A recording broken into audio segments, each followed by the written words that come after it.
High friends, welcome back to Technospeed YouTube channel. তোমাদেরকে আজকে আমি দেখাবো যে আমরা এক্সেলের মধ্যে কি করে ফর্মুলা ব্যবহার করব। তো আমরা এক্সেলে ফর্মুলা ব্যবহার করার জন্য আমাদেরকে এক্সেলের বেসিক কিছু জানতে হয়। তো আমি সেগুলো এখানে আলোচনা করব না। তোমরা যদি বেসিক সম্পর্কে একদম নলেজ না থাকে তাহলে তোমরা আমাকে কমেন্টে জানাও, আমি বেসিকের উপরে একটা ভিডিও তোমাদেরকে আপলোড করব। তো আজকে এখানে শুধু আমি তোমাদেরকে ফর্মুলাগুলোই দেখাচ্ছি যে কি করে আমরা ফর্মুলাগুলো এক্সেলের মধ্যে ব্যবহার করি। তাহলে চলো শুরু করা যাক।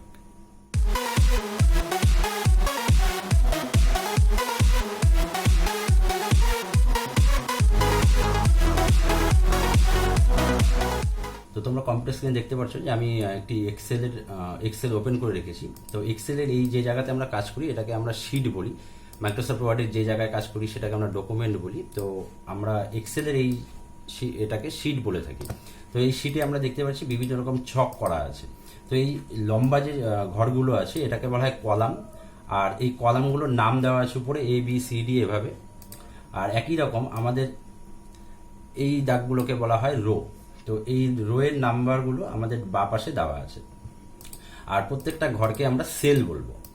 তো এই সেলের কলামের যেরকম নাম আছে, রোয়ের যেরকম নাম্বার আছে, সেরকম প্রত্যেকটা সেলের একটি নাম আছে। যেমন আমি যদি এখান থেকে কোনো একটা সেলকে সিলেক্ট করি, সিলেক্ট করা সেলটা এরকম কালো একটা বক্স হয়ে থাকবে। তো এই সেলটা আমাদের কোথায় আছে? এটা আমাদের সি কলামে আছে, আর এর রো নাম্বার হচ্ছে 3। তাহলে এর নাম হচ্ছে C3।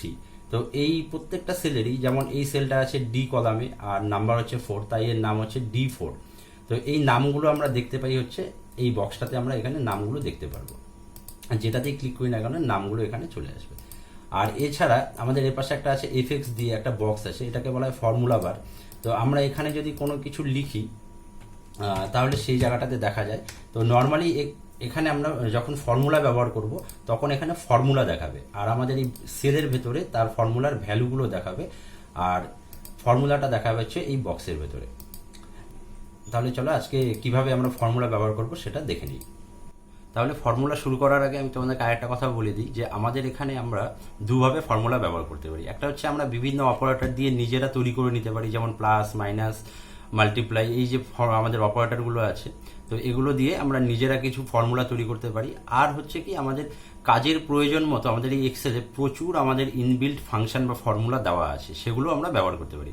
তো প্রথমে আমি তোমাদেরকে দেখাচ্ছি যে আমরা কি করে ওই প্লাস মাইনাস অপারেটরগুলো ব্যবহার করে আমরা কোনো একটা ফর্মুলা নিজেরা তৈরি করব। তারপর আমি তোমাদেরকে ইনবিল্ট যে ফাংশনগুলো আছে সেগুলো আমি তোমার ব্যবহার করে দেখাচ্ছি। তাহলে চলো আমরা অপারেটরের মাধ্যমে কয়েকটা কাজ করে আমরা দেখে নিই। তাহলে আমি এখানে প্রথমে অপারেটর কি করে ব্যবহার করব সেটা একবার দেখিয়ে দিই। তো অপারেটর ব্যবহার করতে গেলে আমাকে ফর্মুলা ইউজ করতে হবে। তো কোনো সেলে যখন আমি প্রথম ফর্মুলা ব্যবহার করব তখন সেটা ইকুয়াল চিহ্ন দিয়ে ব্যবহার করতে হয়। তা আমি একটা এক্সাম্পল দিয়ে দেখাচ্ছি যে আমি এখানে একটা নাম্বার নিচ্ছি 25, তারপর একটা নাম্বার নিচ্ছি 4। তো আমি এই ঘরটাতে আমি তার যোগফলটা বের করতে চাই, তাহলে আমি এখানে শুধু প্লাস অপারেটর ব্যবহার করেই করতে পারি। তো এখানে আমি ফর্মুলা শুরু করার জন্য প্রথমে ইকুয়াল চিহ্ন দিচ্ছি। তারপর আমাকে কি করতে হবে, প্রথম যে নাম্বারটা আছে তার সেল নেমটা নিতে হবে।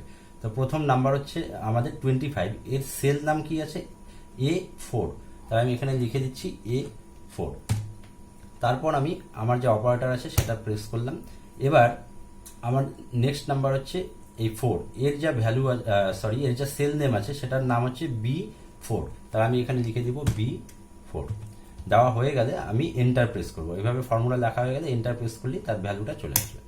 তাহলে এখানে কি আছে? 29 চলে আসলো। তাহলে সেলে কিন্তু আমি ভ্যালুটা দেখতে পাচ্ছি, কিন্তু আমার এই ফর্মুলা বারে আমি ফর্মুলাটা দেখতে পারবো। আমি চাইলে এখান থেকে ফর্মুলাটা এডিটও করতে পারি, বা অন্যান্য যা কাজ আছে সেগুলো করতে পারি, দেখতে পারি। তো এই ফর্মুলা আমরা কি করব, এবার এই ফর্মুলাটাকে আমরা কি করে কপি পেস্ট করব পরপর সেটাই দেখাচ্ছি। তো আমি যদি এখানে অন্যান্য আরও নাম্বার নিয়ে নিই, আমি কিছু নাম্বার নিয়ে নিলাম। এবার আমি চাই যে এই ফর্মুলাটাকে কপি করে পরপর বসিয়ে দেবো। তো এই কপি করার জন্য আমাকে কি করতে হবে, এই সেলটাকে ড্র্যাগ অ্যান্ড ড্রপ করতে হবে। তো আমার এখান থেকে আমি এটাকে ড্র্যাগ করে দিচ্ছি, তাহলে অটোমেটিক চলে আসলো। তাহলে আমি প্রথম ঘরের আমার যে ফর্মুলাটা ছিল সেটা কি ছিল? A4 প্লাস B4, অর্থাৎ A4 এর ভ্যালুর সাথে B4 যোগ হবে। এবার যেহেতু আমি ফর্মুলাটা কপি করেছি, আমার কিন্তু সেল নেমটা চেঞ্জ হয়ে গেল, কারণ এর পরের যে সেল আছে এই বক্সে আসবে আমাদের A5, তার সাথে আসবে B5, তারপরটাতে আমরা চলে গেলে A6, আর তারপর হচ্ছে B6। এভাবে আমরা একটা ফর্মুলা শুরু করতে পারি এক্সেলের মধ্যে। তো এই ফর্মুলাটি আরেকটু ডিটেলসে আমি তোমাদের সাথে আলোচনা করছি। এখানে আমি কিছু নাম্বার সাজিয়ে নিয়েছি, এখানে কিছু নাম্বার আছে, এখানে কিছু নাম্বার আছে। আমি এখানে এবার বিভিন্ন অপারেটর ব্যবহার করবো, যেমন সাম আছে, ডিফারেন্স আছে, এভারেজ আছে। তো সাম তো তোমরা দেখলেই আমরা প্লাস চিহ্ন দিয়ে করি, তো সেটা আরেকবার করে নিচ্ছি। তো প্রথমে আমি ইকুয়াল চিহ্ন, তারপরে আমার যে প্রথম নাম্বার আছে সেটা, তারপর অপারেটর, তারপর দ্বিতীয় নাম্বার। এভাবে পরপর যত নাম্বারই থাকুক না কেন, 3, 4 বা যাই থাকুক না কেন, আমি এরকম পরপর লিখে যাবো। লেখা হয়ে গেলে এন্টার, তাহলে আমার ভ্যালু চলে আসলো। এবার এটাকে আমি ড্র্যাগ অ্যান্ড ড্রপ করে দিচ্ছি। এরপর একইভাবে যদি আমি ডিফারেন্স বার করতে চাই, তাহলে equal first number minus second number, enter. একই রকম এটাকেও ড্র্যাগ অ্যান্ড ড্রপ করে দিলে আমাদের চলে আসবে। আমি যদি চাই যে বেশি করব সেটাও করতে পারি, তাহলে এখানে কিন্তু আমার 0 0 চলে আসলো, অর্থাৎ ফর্মুলাটা কপি হয়ে গেছে, এখানে কোনো নাম্বার নেই, তার জন্য 0 আসলো। তা আমি যদি এবার এখানে কোনো নাম্বার বসিয়ে দিই, তাহলে কিন্তু আমার সেটা এখানে আপডেট হয়ে যাবে। এবার আসছি এভারেজ। আমরা এভারেজ কি করে ব্যবহার করি, আমরা চাইলে এই সামকে যদি 2 দিয়ে ভাগ করি তাহলে তার এভারেজ চলে আসবে। তো আমি এটাকে সরাসরি সাম দিয়েও করতে পারি, আবার যদি চাই যে না একই সাথে আমি এটাকে যোগ করে ভাগ করব, সেটাও করা যাবে। তো আমি প্রথমে তোমাদেরকে আমি সামের উপর দিয়ে দেখাচ্ছি, ইকুয়াল সাম। তো সামের ভ্যালু হচ্ছে 80.4, এটা আছে C4, তাই আমি C4 সেলটাকে সিলেক্ট করলাম, তারপর ডিভাইড চিহ্ন, এরপর 2। যেহেতু আমার দুটো নাম্বার আছে, আরও বেশি থাকলে যা থাকবে সেই অনুযায়ী আমাকে লিখতে হবে, তারপর এন্টার। তাহলে আমার এখানে চলে আসলো এভারেজ। তো এটা গেল হচ্ছে আমি সামের উপরে করলাম। এবার একইভাবে আমি যদি চাই যে আমি একটু বেশি অপারেটর ব্যবহার করব, সেটা কি করে করব, সেটাও এখানে আমরা করে দেখাচ্ছি। প্রথমে ইকুয়াল, আমি একটা কাজ করছি, ফার্স্ট ব্র্যাকেটের ভেতরেই দুটো নাম্বারকে যোগ করে নিচ্ছি, তারপর আমি 2 দিয়ে ডিভাইড করব। তাহলে আমি এখানে ফার্স্ট ব্র্যাকেট ইউজ করছি, করে ফার্স্ট নাম্বারটা সিলেক্ট করছি, যোগ, তারপর আমি সেকেন্ড নাম্বার সিলেক্ট করছি, আমার ব্র্যাকেট ক্লোজ করে আমি এবার ডিভাইড চিহ্ন দিচ্ছি, তারপর আমি যা দিয়ে ডিভাইড করব সেই নাম্বারটা লিখে দিচ্ছি। এবার আমি এখানে এন্টার প্রেস করছি, তাহলে আমার চলে আসলো। এবার আমি এটাকে ড্র্যাগ অ্যান্ড ড্রপ করে দিই। তাহলে তোমরা বুঝতে পারলে যে আমরা কি করে অপারেটরগুলো ইউজ করি।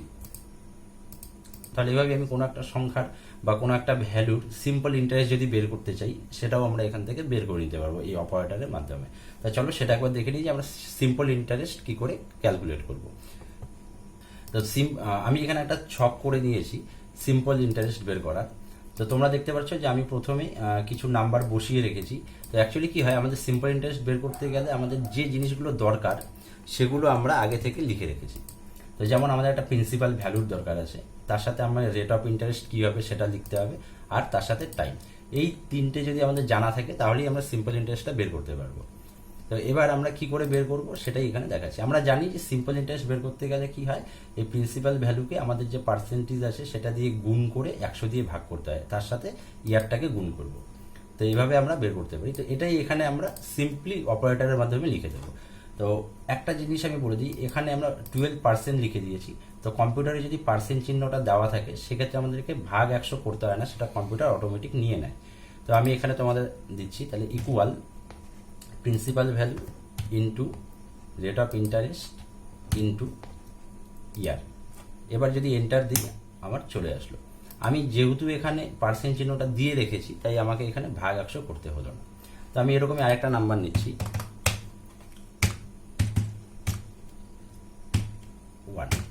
এবার আমি যদি চাই যে এখানে পার্সেন্ট চিহ্নটা নেই, পার্সেন্ট চিহ্ন ছাড়া যদি বের করতে চাই তাহলে আমাকে সেটা ভাগ করতে হবে। তাহলে আমি একটা কাজ করছি, এখানে ইকুয়াল দিয়ে প্রথমে সবগুলোকে গুণ করে তাকে 100 দিয়ে ভাগ করে দিই। তাহলে আমি ফার্স্ট ব্র্যাকেটের মধ্যে সব গুণ করব, গুণ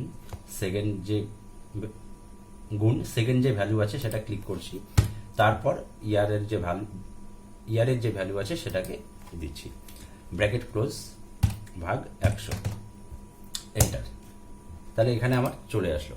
তাহলে পার্সেন্ট চিহ্ন যদি থাকে তাহলে ভাগ 100টা অটোমেটিক কম্পিউটার নিয়ে নেয়, আর পার্সেন্ট চিহ্ন না থাকলে আমাদেরকে ভাগ 100টা দিতে হয়। তো এটা আমরা বের করলাম ইয়ারলি।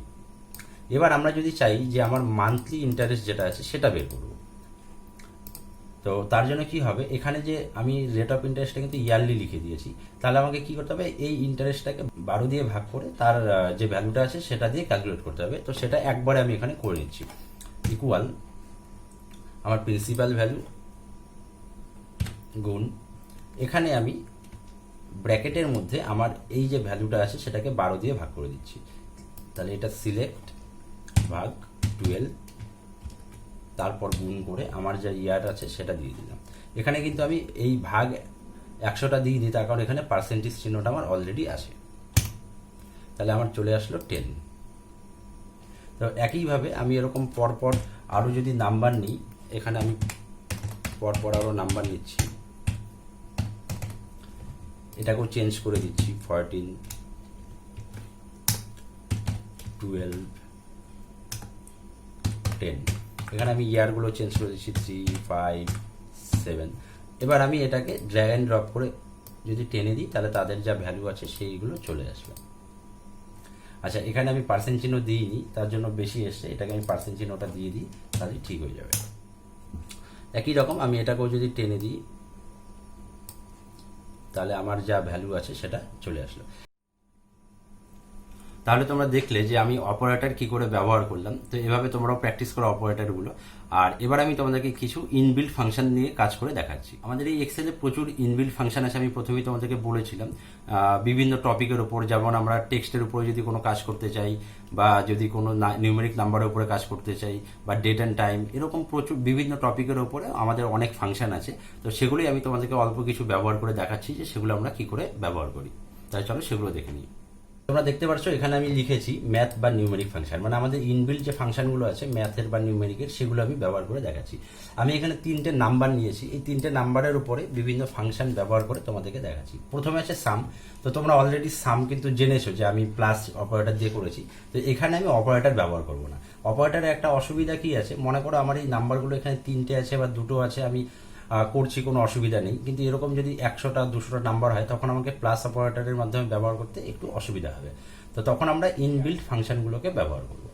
তো এই সাম বের করার জন্য আমার ফাংশনের যে নামটা আছে সেটা আমি ইকুয়াল দিয়ে লিখব। তো আমি এখানে ইকুয়াল চিহ্ন দিচ্ছি, দিয়ে আমার যে সাম ফাংশনের নাম আছে সেটা লিখছি, সেটার নাম হচ্ছে সাম, SUM। এবার ব্র্যাকেট শুরু করে, তো ব্র্যাকেট যখনই আমি শুরু করলাম তখন এখানে আমাকে টিপস দিয়ে দিচ্ছে যে আমি কিভাবে সেটাকে আমার ফর্মুলাটাকে লিখবো। তো এখানে বলছে নাম্বার 1 কমা দিয়ে নাম্বার 2, এরকম পরপর যতগুলো নাম্বার আছে আমাদেরকে সিলেক্ট করতে হবে। তো এখানে আমি একটু আগে যেটা বলেছিলাম যে আমাদের এরকম পরপর যদি সিলেক্ট করতে হয় নাম্বারগুলো তাহলে আমাদের অসুবিধা হবে। তো তার একটা শর্টকাট প্রসেস আছে, সেটাই আমি দেখাচ্ছি। তো আমি কি করব, প্রথম যে নাম্বারটা আছে তার উপরে ক্লিক করব। ক্লিক করার পর আমি কিবোর্ড থেকে কোলন চিহ্নটা দেবো।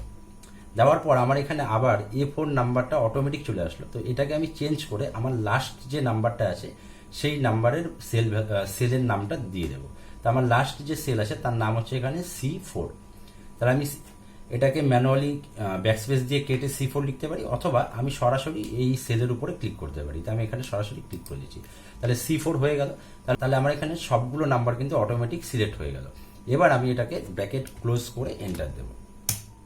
তাহলে আমার এখানে 3টে নাম্বারের সাম চলে আসলো। এভাবে আমার যতগুলো নাম্বার থাকবে আমি ফার্স্ট নাম্বারটা সিলেক্ট করে তারপর কোলন দিয়ে লাস্ট নাম্বার সিলেক্ট করলেই চলে আসবে। এরপর এভারেজ, একই আমাদের এই প্রসেসগুলো কিন্তু সব একই, আমাদের শুধুমাত্র এই ইনবিল্ট ফাংশনের যে নামগুলো আছে সেগুলো শুধু চেঞ্জ হবে। তো এভারেজের জন্য আমি ইকুয়াল দিচ্ছি, এরপর লিখছি এভারেজ। দেখো তোমাদের অলরেডি যখন আমার লেখা শুরু হয় তখন ফাংশনের নামগুলো এখানে দেখিয়ে দেয়। তো আমি সেটা দেখেও তোমরা লিখে নিতে পারো। এবার ব্র্যাকেট শুরু করব, তারপর এখানে তোমাদের টিপস দিয়ে দিচ্ছে, নাম্বার 1 নাম্বার 2 আমাকে সিলেক্ট করতে হবে। তো সেই একইভাবে আমি সিলেক্ট করে নিচ্ছি ফার্স্ট নাম্বার, তারপর কোলন দিয়ে আমার লাস্ট নাম্বারের উপরে ক্লিক করব। এবার ব্র্যাকেট ক্লোজ এন্টার। একই রকম এটাকে আমি ড্র্যাগ অ্যান্ড ড্রপ করে দিচ্ছি। এখানে বলছে একটা এরর আসছে, তার কারণ হচ্ছে DIV 0, তার মানে এখানে কোনো আমাদের নাম্বার নেই তার জন্য। তো আমি এখানে যদি নাম্বার বসাই তাহলেই সেটা আপডেট হয়ে যাবে, তাহলেই সেটা চলে আসলো। তো একই রকম এরপর আছে ম্যাক্সিমাম মিনিমাম। আমি যদি এই 3টে নাম্বারের মধ্যে আমার ম্যাক্সিমাম কোন, মানে সব থেকে বড় কোন নাম্বার আছে সেটা বের করতে চাই, তাহলে আমি এখানে ম্যাক্সিমাম ফর্মুলাটা ইউজ করব। একই রকম মিনিমামের জন্য মিনিমাম। তো এরপর আছে রাউন্ড, তারপর আছে রোমান নাম্বার। রোমান নাম্বারটা কি, আমরা এখানে যদি চাই যে এর রোমান ভ্যালু কত আছে সেটা বের করার জন্য আমাদের এখানে ইনবিল্ট কিছু ফাংশন আছে। তো চলো আমি ম্যাক্সিমামটা বের করছি। একই রকম সেম MAX, আমার ব্র্যাকেট শুরু করলাম, যে নাম্বারগুলো সিলেক্ট করতে হবে first number colon last number. Bracket close enter. মিনিমামের জন্য ফর্মুলা হচ্ছে MIN, ব্র্যাকেট শুরু, first number colon last number. এবার রাউন্ড, রাউন্ড মানে আমি এখানে রাউন্ড যদি বের করতে চাই, এই যে এভারেজটা আছে, এই এভারেজের যদি আমি রাউন্ড ভ্যালু বের করতে চাই, যেমন আমি দশমিকের পরের সংখ্যাটা রাখবো না, না রেখে তার যে রাউন্ড ভ্যালু আছে সেটা বের করবো, তাহলে একই রকম ইকুয়াল, এখানে আমাকে রাউন্ডের জন্য লিখতে হবে রাউন্ড ফাংশন, ব্র্যাকেট, এরপরে বলছে নাম্বার, আর নাম্বারের ডিজিট, মানে আমি কতগুলো ডিজিট রাখতে চাই পয়েন্টের পরে। তো আমি যদি 0 করে দিই তাহলে আর পয়েন্টের পরে কিছু থাকবে না, তো আমি সেটাই করছি। এখানে প্রথমে আমি নাম্বারটা নিচ্ছি, যার রাউন্ড ভ্যালু বের করবো, হয়ে গেল। এরপর কমা দিয়ে আমাকে লিখতে হবে যে আমি দশমিকের পরে কতগুলো সংখ্যা রাখতে চাই, আমি 0 করে দিচ্ছি, ব্র্যাকেট ক্লোজ এন্টার। তাহলে এখানে চলে আসলো 64, তার কারণ হচ্ছে এর পয়েন্টের পরের ভ্যালু 5-এর বেশি, তার জন্য এটা 64 চলে আসলো। এবার আমি যদি চাই যে পয়েন্টের পরে আমি দুটো সংখ্যা রাখবো, তাও করা যাবে, তাহলে সেটা একবার দেখাচ্ছি। ইকুয়াল ROUND, ব্র্যাকেট শুরু, একই রকম সেই নাম্বারটা সিলেক্ট, কমা দিয়ে আমি এখানে 2 দিব, দিয়ে এন্টার, ব্র্যাকেট ক্লোজ করে এন্টার। তাহলে আমার এখানে এর পরের যে ভ্যালু আছে সেটা নিয়ে নিল। এবার একই রকম এগুলোকে যদি আমি ড্র্যাগ করে দিই, এটা আমি সবগুলো 3টাকে সিলেক্ট করে একসাথে ড্র্যাগ করছি, তাও আমাদের হয়ে যাবে। তাহলে এবার এখানে আমি রোমান ভ্যালু বের করতে চাই, তো রোমান ভ্যালু আমি কার বের করবো, আমি মিনিমামের রোমান ভ্যালু বের করবো, তাহলে ইকুয়াল রোমান, এখান থেকে আমি মিনিমামকে ক্লিক করব, ব্র্যাকেট ক্লোজ এন্টার। তাহলে আমার তার মিনিমাম ভ্যালুটা চলে আসলো। এবার আমি এটাকেও ড্র্যাগ অ্যান্ড ড্রপ করে দিলে পরপর চলে আসবে। তাহলে এখানে আমি তোমাদেরকে কিছু নিউমেরিক যে আমাদের ইনবিল্ট ফাংশনগুলো আছে সেগুলো দেখালাম। এবার আমি কিছু টেক্সট ফাংশন দেখাচ্ছি। যেমন প্রথমে আছে আমাদের দুটো টেক্সট নিয়েছি, টেক্সট 1, টেক্সট 2। তো এখানে প্রথম যে ফাংশনটা দেখাবো সেটা হচ্ছে অ্যাডিশন অফ টেক্সট, মানে দুটো টেক্সটকে আমি একই সেলে লিখবো। তো এটাও আমাদের ডাটা এন্ট্রির সময় খুব দরকার হয়, যেমন ফার্স্ট নেম লাস্ট নেম যদি আমরা আলাদা ঘরে লিখি, সেক্ষেত্রে ফুল নেমটাকে একটা ঘরে লিখতে গেলে এটার দরকার হয়। তো এর ফাংশন নামটা হচ্ছে ইকুয়াল CONCATENATE।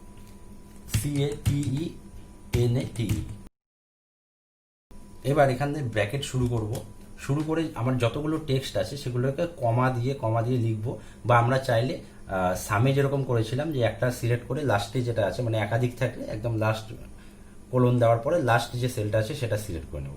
তো আমার এখানে দুটোই আছে, তো আমি কমা দিয়েই ব্যবহার করছি। তো ফার্স্ট সেল সিলেক্ট, কমা, আমার সেকেন্ড যে সেল আছে সেটাকে সিলেক্ট, ব্র্যাকেট ক্লোজ এন্টার। তাহলে এখানে আমার দুটো সেলের যে টেক্সট আছে সেটা পরপর চলে আসলো। এবার আমি যদি চাই যে এখানে আমার এই সেলের লেন্থ বের করবো, মানে কতগুলো ক্যারেক্টার আছে, এখানে কিন্তু স্পেসগুলোকেও একটা করে ক্যারেক্টার ধরে, তো আমি সেই লেন্থটা যদি বের করতে চাই তাহলে ইকুয়াল LEN, ব্র্যাকেট দিয়ে আমার যে টেক্সটের আমি লেন্থ ব্যবহার করব তার সেলটাকে সিলেক্ট করতে হবে, তারপর ব্র্যাকেট ক্লোজ এন্টার। তাহলে আমার এখানে টোটাল 36 নাম্বার আছে। এরপর আছে চেঞ্জ কেস। আমি যদি চাই যে এই সেলের লেখাটাকে আমি আপার কেসে কনভার্ট করব বা লোয়ার কেসে কনভার্ট করব, তার জন্য হচ্ছে চেঞ্জ কেস। একই রকম ইকুয়াল দেব, আপারের জন্য আপার লিখব আর লোয়ার হলে লোয়ার লিখব, বাকিটা একই। এবার আমার টেক্সটটা সিলেক্ট করতে হবে, আমি টেক্সট সিলেক্ট করছি, একই রকম ব্র্যাকেট ক্লোজ এন্টার। তাহলে আমার এখানে সবগুলো বড় হাতে চলে আসলো। এবার আছে ট্রিমটা খুব দরকারি একটা ফাংশন আমরা যখন কোনো টেক্সট লিখি তখন কি হয়, লিখতে হয়তো আমি এখানে একটা টেক্সট লিখছি ক্লাস 2, এবার হয়তো অনেকগুলো স্পেস পড়ে গেল, কিন্তু আমি লেখাটা আছে, অনেক সময় এরকম লিখতে গেলে হয় যে আমার একাধিক স্পেস কাজের পড়ে যায় লিখতে। তো সেই স্পেসগুলোকে আমি একটা ফর্মুলা দিয়ে সরিয়ে দিতে পারি, সেটাই হচ্ছে ট্রিম। তা আমি যদি এখানে এবার ইকুয়াল ট্রিম করি, দিয়ে এই টেক্সটটাকে সিলেক্ট করে এন্টার দিচ্ছি, তাহলে এখানে দেখতে পাবো যে আমার যে জায়গায় একের বেশি স্পেস ব্যবহার হয়েছিল সেই স্পেসগুলো চলে গেল। মানে একটা স্পেস থাকবেই আমাদের, কারণ একটা সেন্টেন্স লিখতে গেলে প্রতিটা ওয়ার্ডে একটা করে স্পেস ইউজ করতে হয়, তো সেই একটা স্পেস থাকবে, বাকি যে স্পেসগুলো আছে সেগুলো এখান থেকে চলে যাবে। তাহলে এভাবেই তোমরা পরবর্তীতে আরও অনেক ফাংশন আছে সেগুলো তোমরা ব্যবহার করতে পারো, এবং আমিও এর পরে আরও তোমাদেরকে কিছু ফাংশন করে দেখাবো এর পরের ক্লাসে। তো আজকে আমাদের এ পর্যন্তই থাকলো। তাহলে কি করে আমরা একটি এক্সেলের মধ্যে ফাংশন ব্যবহার করতে পারি বা অপারেটর ইউজ করে নিজেরা ফাংশন তৈরি করতে পারি, তো সেটাই তোমাদেরকে এই ভিডিওতে আমি দেখালাম। তো তোমাদের যদি এই টপিকের উপরে কোনো রকম কোনো প্রশ্ন থাকে তাহলে তোমরা কমেন্ট করে আমাকে জানাও, আমি তার উত্তর দেব। আর ভিডিওটা ভালো লাগলে অবশ্যই লাইক করো।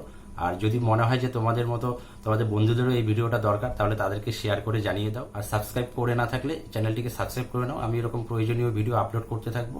আর বেল আইকনটা প্রেস করে রাখো, তাহলে আমার যখনই ভিডিও আমি আপলোড করব তখন তোমরা তার নোটিফিকেশন পেয়ে যাবে। এরপরে তাহলে অন্য কোনো টপিক নিয়ে তোমাদের সাথে আবার দেখা হবে। তাহলে আজকের মতো এই পর্যন্তই।